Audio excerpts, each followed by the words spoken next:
Bonjour et bienvenue pour cette nouvelle vidéo d'interview et de témoignage autour de Snoezelen en petite enfance. Aujourd'hui, j'ai décidé d'interviewer Xavier qui fait partie d'un processus un peu particulier au niveau de l'intégration des enfants porteurs de handicap. Il va nous expliquer ça, qui a été formé en Snoezelen avec moi et qui utilise Snoezelen dans sa pratique au quotidien. Bonjour Xavier. Bonjour Sidonie.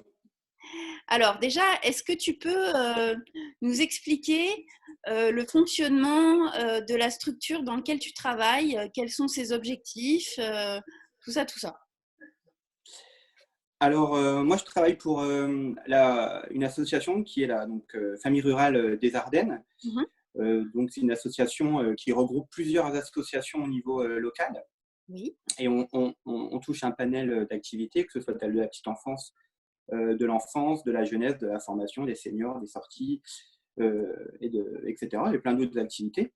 Et du coup, moi, je coordonne un pôle d'appui et de ressources qui s'appelle Handicap. Ce pôle d'appui et de ressources, il est donc financé par la CAF des Ardennes, notamment, et d'autres partenaires, mais surtout la CAF. Et cet objectif, c'est d'inclure les enfants handicapés dans ce qu'on appelle des lieux de droit commun, c'est-à-dire des crèches, des haltes garderies, des jardins d'enfants, ou jusqu'aux accueils de loisirs, qu'ils soient périscolaires, extrascolaires, voire même les restaurations scolaires.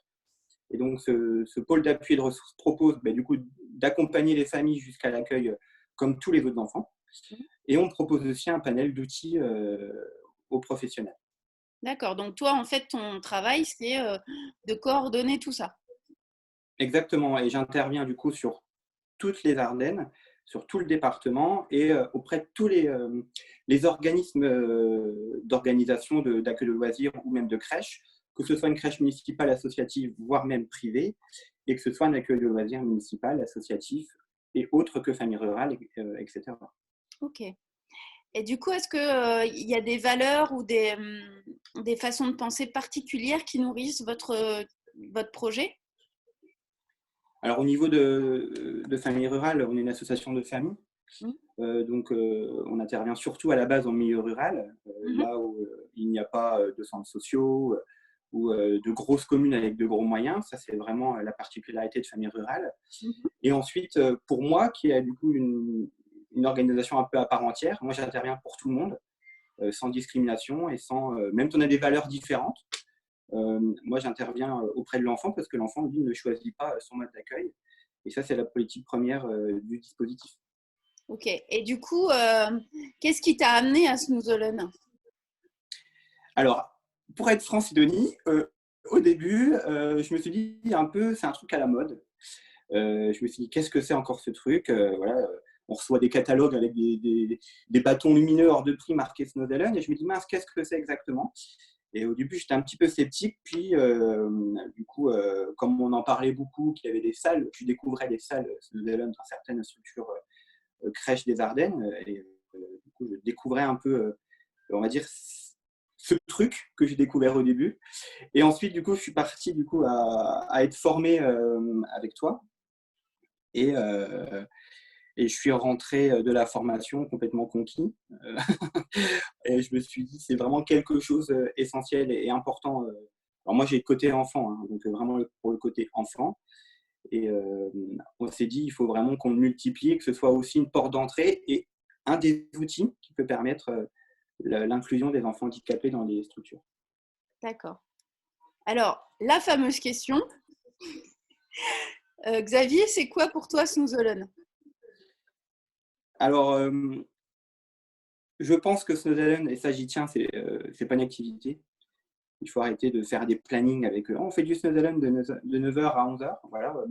Je pense que ça déjà c'est quelque chose d'important. C'est pas non plus une salle de jeu, parce que ça peut arriver qu'on peut rencontrer cet espace comme une salle de jeu. Mais pour moi, c'est vraiment un espace de rencontre entre deux personnes, au sens large, hein, à la base. Moi, ça va être plutôt une rencontre entre un enfant avec des différences et moi, ou alors un enfant avec des différences et un professionnel, peu importe son domaine. Parce que moi, je pratique aussi le snowzone en accueil de loisirs, donc ça peut être aussi quelque chose de différent. Et c'est vraiment pour moi un espace, un endroit, un lieu, peu importe comment on utilise ce nom, mais là où on prend du temps. Ça, c'est vraiment quelque chose que moi je trouve essentiel. Et on essaye de créer surtout un environnement sécurisant, déjà à la base pour moi, entre guillemets, parce que si je ne me sens pas en sécurité, je vais faire n'importe quoi et l'enfant va le ressentir, donc ça ne sert à rien.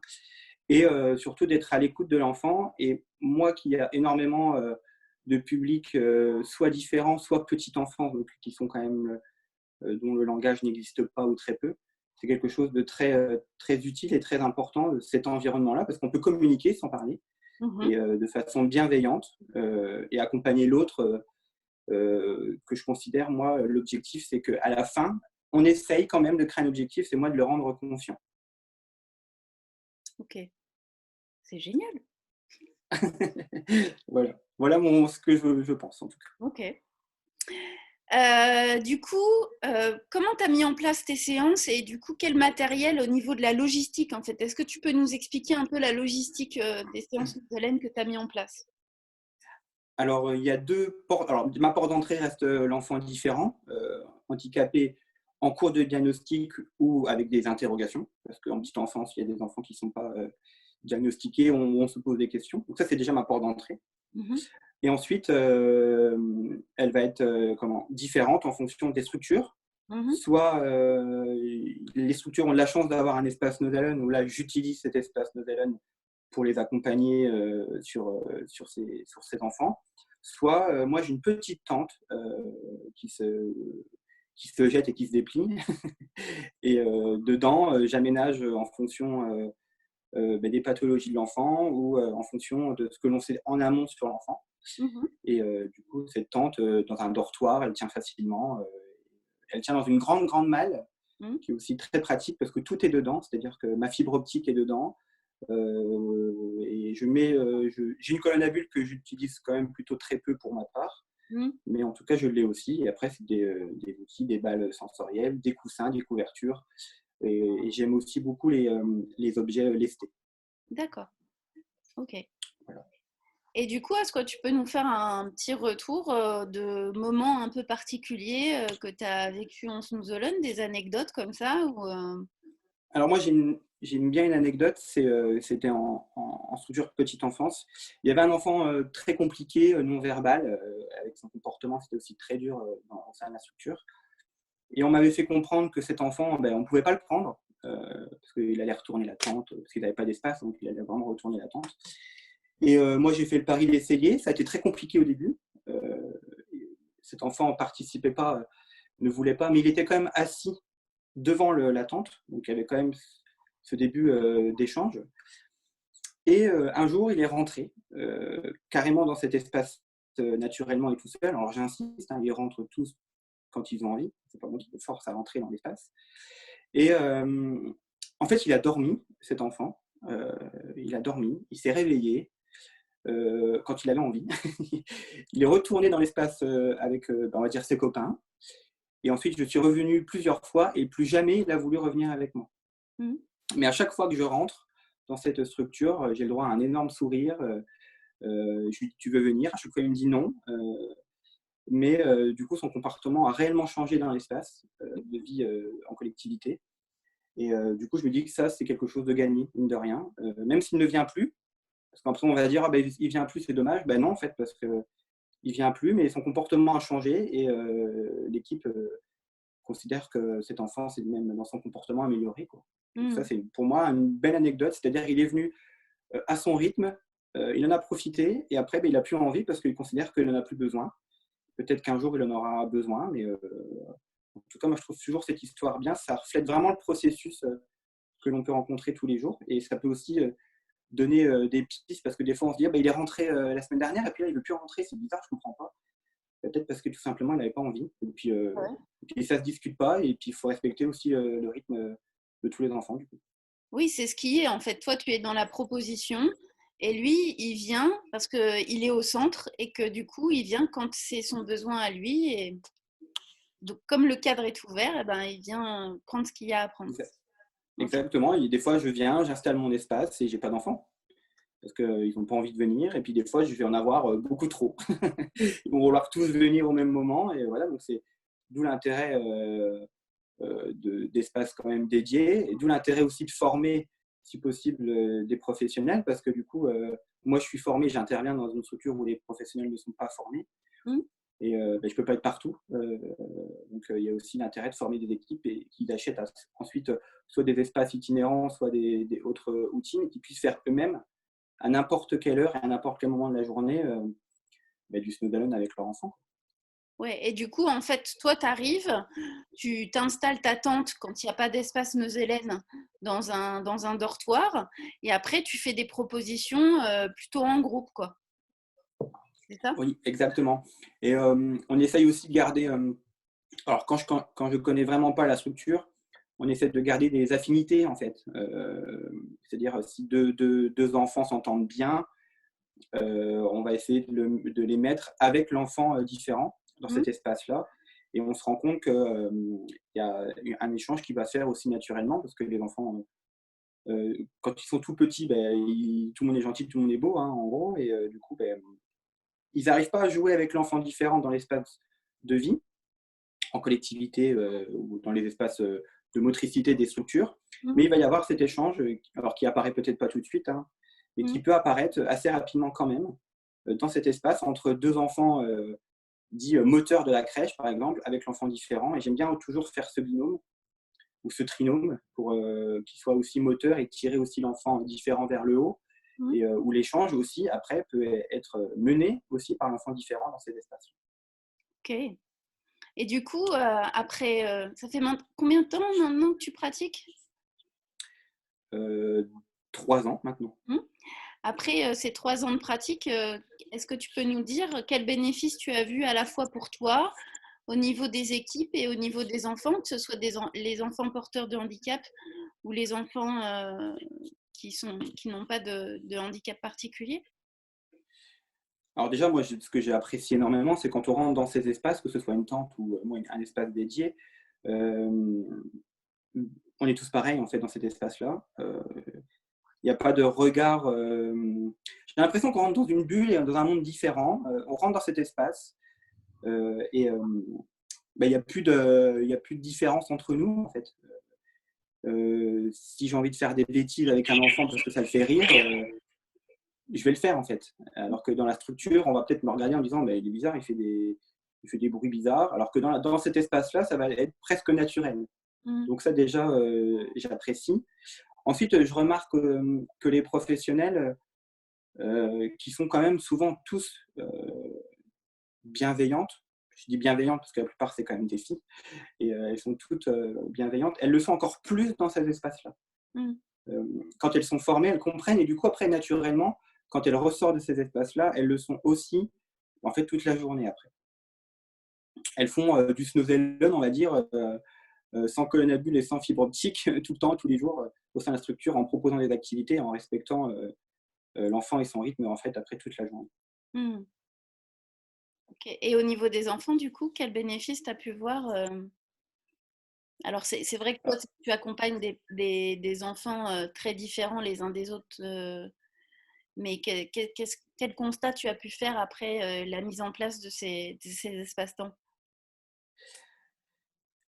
Pour moi, il faut relativiser aussi. Il y a un double constat. Des fois, il y a des enfants auxquels ça n'accroche pas. Donc, il faut aussi trouver d'autres solutions. Donc là, pour moi, le Snow Alone n'est qu'un panel de solutions. On essaye, on expérimente, ça marche pas. Si au bout de 3-4 fois, ça ne fonctionne pas, ça sert à rien d'insister et on essaie de trouver d'autres choses.